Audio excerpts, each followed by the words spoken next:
What is up, guys, and welcome to part 2 of 3 on my 3-part video series, the 3 items that are holding you back from the success of your dreams. My name is Shaun Critzer, and you've tuned in to Freedom with Shaun, where we talk about all things self-freedom related regarding time freedom, financial freedom, more independence, and self-improvement in health, wealth, and relationships. If that is information that you are interested in, I invite you to hit that subscribe button, the like, as well as the bell notification for when I come out with more content just like this. Now, yesterday we talked about part 1 on our 3-part series of fear. Part 2 today, we're talking about motivation and desire, and then tomorrow we'll be talking about knowledge and mastery. So if you are just tuning into this, again, we're on part 2 where we were talking about the top 10 factors that motivate us and the awareness that we need to have with regard to each, and being aware of how we're driven and how we can better succeed. Now, in general, motivation is broken into 2 different items or categories, if you will. We are either motivated intrinsically or extrinsically, which means that we are either motivated by internal rewards or external rewards. Now, someone who is intrinsically motivated is motivated by the pursuit of contentment or fulfillment of something. They're more motivated by the pursuit of a goal and not the end result itself. Someone who is extrinsically motivated would more be motivated by the desire of the end goal, the reward, or even the fear base, out of a fear of getting fired, for example. So without further ado, let's jump into my top 10 factors for motivation.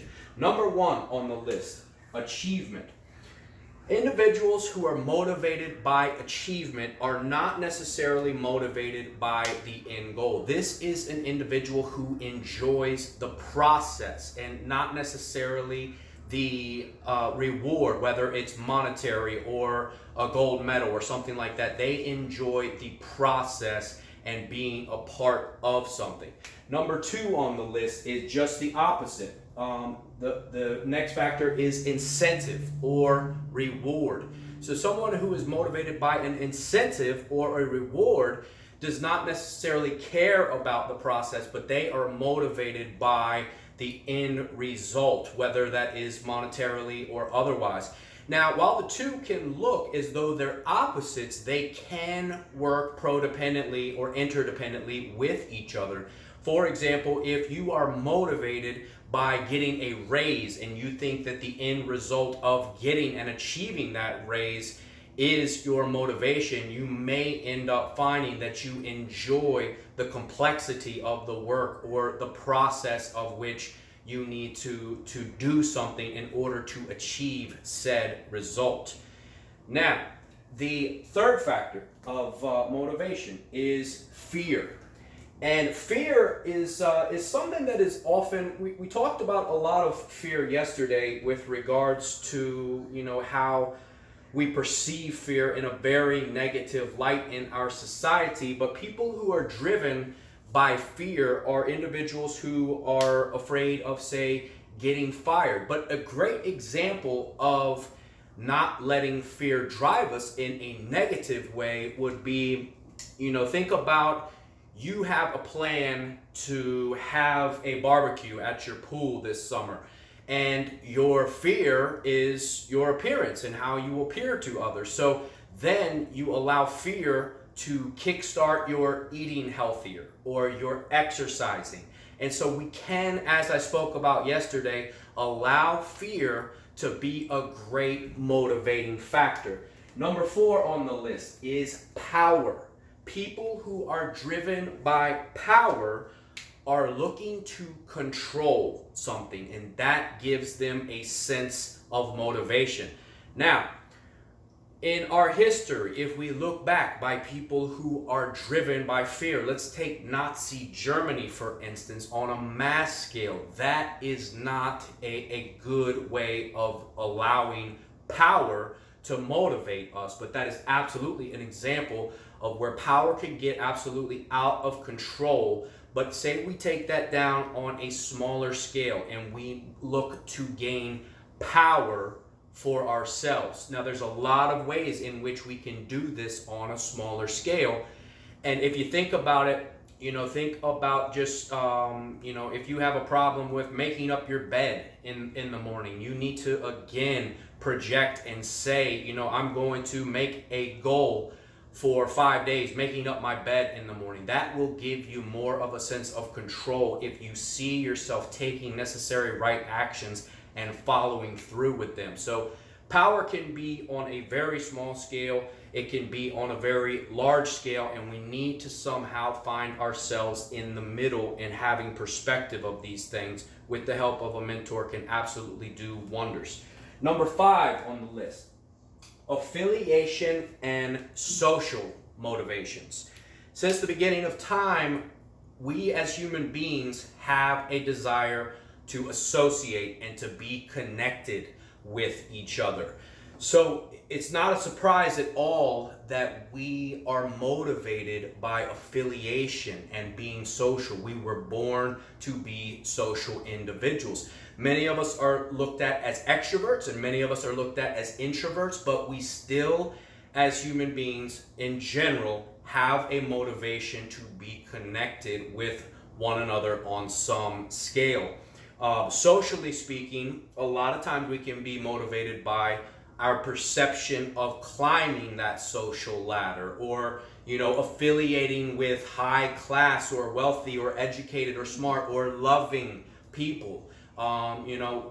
Think about back to when you were developing as a teenager. How important was that to fit in to a certain group and really to have acceptance and to feel as though you have worth and value? So that's a huge factor as to what drives us in life.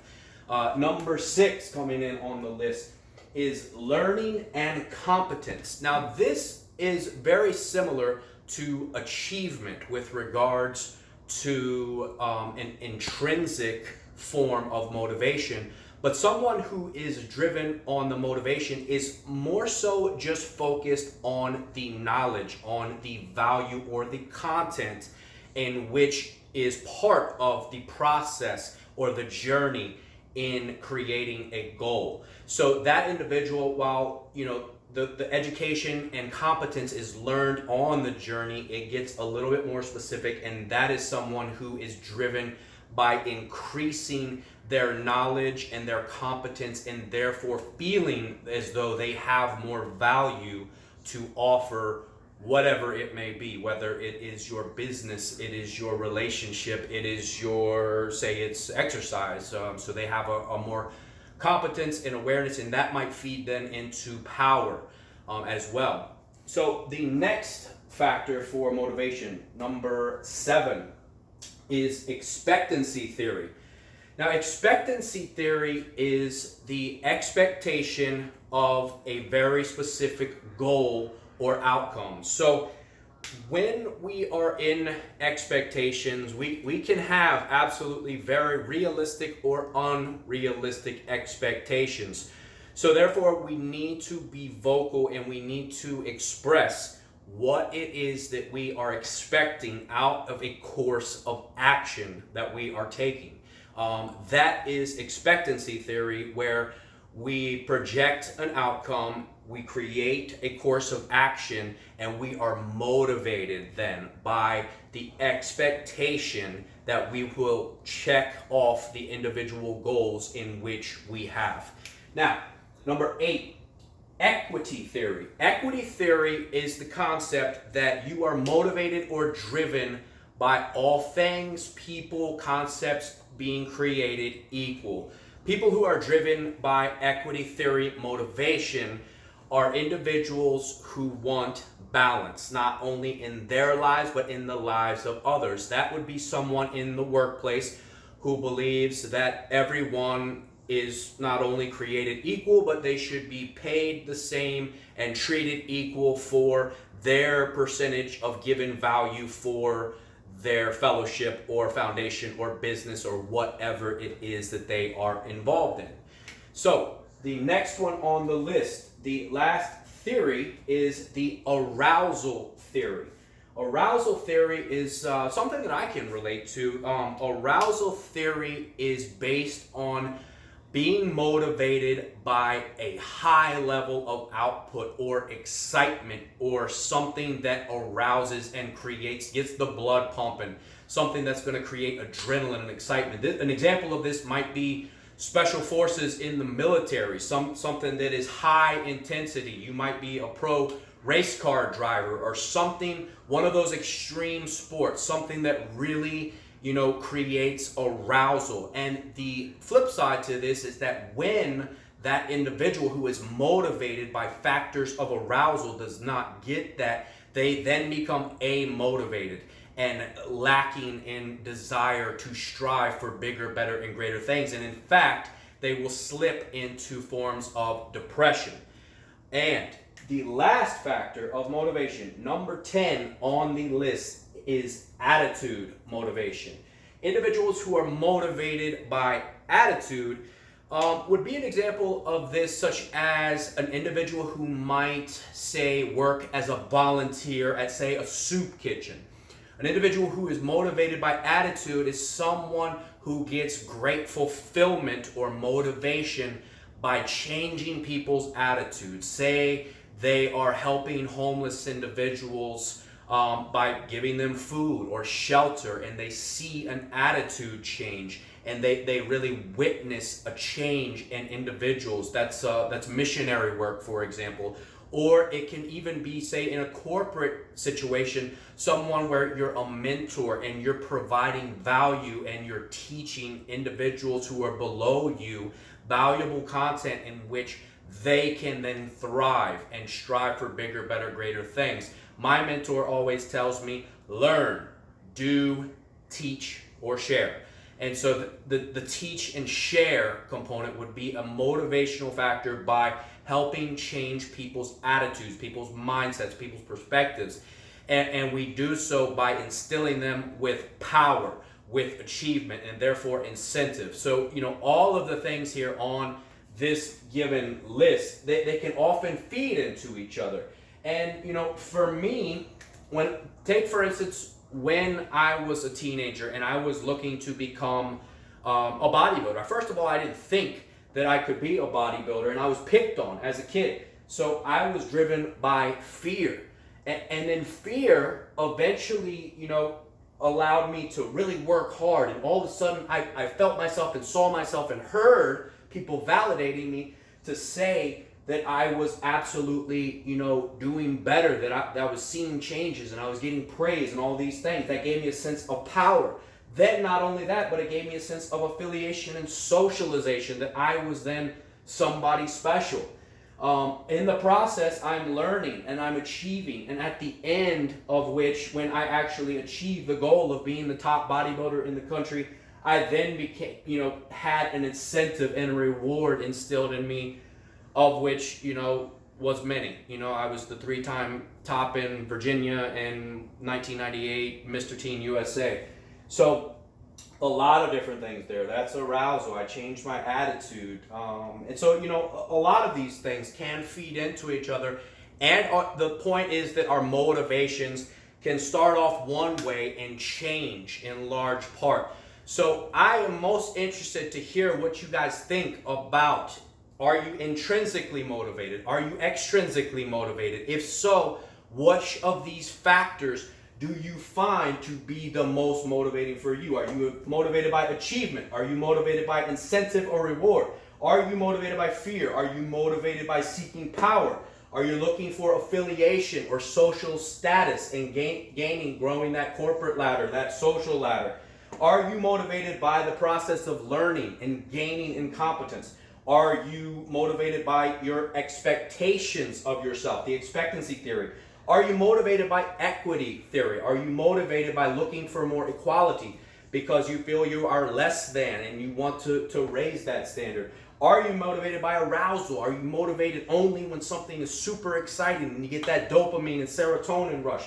Are you motivated by attitude, by helping change and remold your attitude and the attitude of others? I am so grateful that you guys joined me today. Again, my name is Shaun Critzer, and we are on part 2 of 3 in our 3-part series, the 3 things that are holding you back from the freedom of your dreams.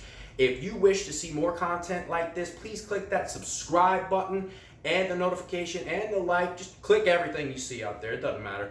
And for more content, check out the description below if you wish to seek more passive income and create the financial freedom of your dreams. And check out my #1 recommendation for creating that online passive income where you can make up to $10, $20, $50,000, scale up depending on how willing and motivated you really are. And click in next time and tune in tomorrow for part 3 out of 3 on the 3 things holding you back. Thanks again so much, guys. My name is Shaun Critzer, and we're out of here.